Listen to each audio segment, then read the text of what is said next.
किसानों को अपनी उपज देश में कहीं पर भी किसी को भी बेचने की आजादी देना बहुत ऐतिहासिक कदम है।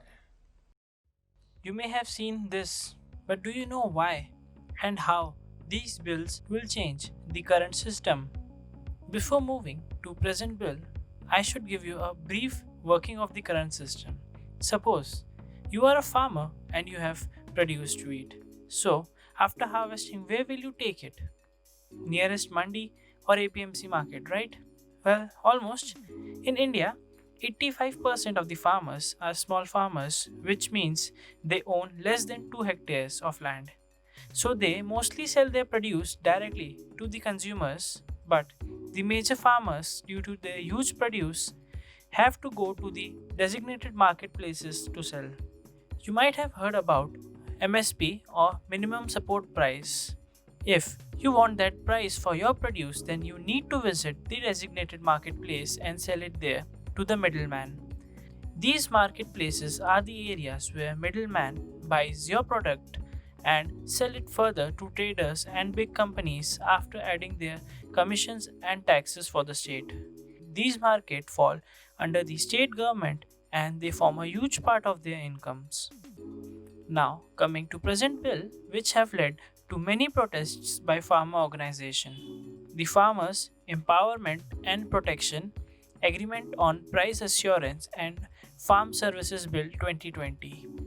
As the name suggests, it protects the farmers on price issues through legal agreements with big corporations or businesses. Now, the question arises why and how. So, suppose two parties goes for an agreement for 2 tons of rice at a pre-negotiated price which can be higher or lower than the MSP set by the government for that year. Then, after the produce, business tries to cheat the farmer by stating any reasons like quality of rice is not good or anything else. So, for this situation and to prevent any exploitation, the bill introduces a 3-level dispute settlement mechanism with an established authority. The last words of the bill, that are the farm services, basically talks about contract farming in which price, grade, quality, quantity is already fixed through an agreement. The government says that this bill will change farming scenario in our country by attracting private investment, which it certainly does, but farmers fear that companies will add some kind of liability clauses in agreements which can lead to their exploitation. The second bill, that is the Farming Produce Trade and Commerce Promotion and Facilitation Bill 2020. As the name suggests, it basically deals with trading of farm goods outside the physical areas of mandi or APMC yards. Earlier, farmers were limited to yards or mandis, but this new bill gives them the freedom to trade outside the areas of mandi or yards. Agriculture comes under the powers of state and they collect taxes from these mandi.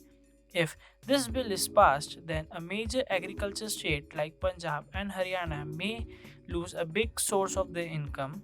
So, this bill will allow the barrier-free trade outside the mandis or APMC yards, because of which the state governments will not be able to impose any taxes or fees on them, and farmers stand a better chance to earn more. This bill is particularly good for big farmers as they will gain more options to sell the produce. But the smaller farmers will have no major impact as they already sell their produce outside the area. And the other problem faced by these small farmers is their small produce, due to which they will not be able to directly negotiate a good deal with big corporations which buy in bulk. The third bill, the Essential Commodities Bill 2020. This is not a new bill and was enacted in year 1955. Some changes have been proposed in this act. This act basically controls production, supply, and distribution of certain items which are declared essential.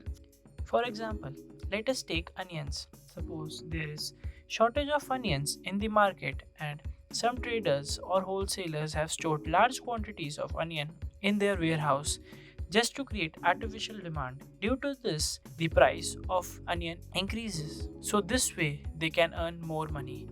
If this happens, then what central government does is they bring onions under the essential commodity so that it can be made available to general public at fair price.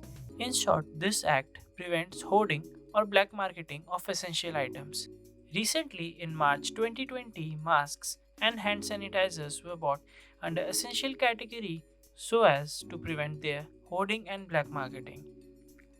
The changes which have been presented in this bill is that government will remove certain commodities as essential which are cereals, pulses, potato, onion, edible oil seeds and oil. The amendment also states that government will only regulate supply and prices in case of war, famine, extraordinary price rise or natural calamities. Here, one thing particularly stands out, that is extraordinary price rise. What does it mean? Here, items are divided into two parts. First is non perishable items, which include cereals, pulses, edible oil seeds, and oils. Under this category, government will interfere only if there is a 50% rise in retail price of the commodity. The second category is perishable items, which include potato and onion. For this category, the limit is set to 100% of the retail price. If this limit is crossed, then only will the government interfere to regulate the supply and price.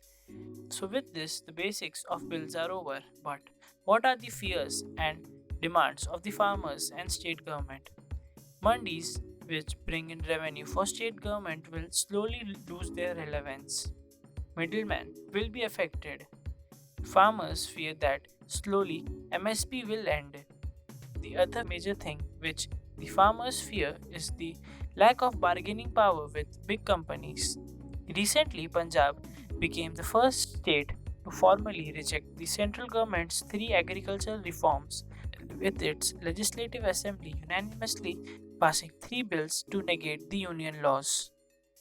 So, what do you think about these bills? Are they justified and will they help the farmers? Do share your thoughts in the comment section below.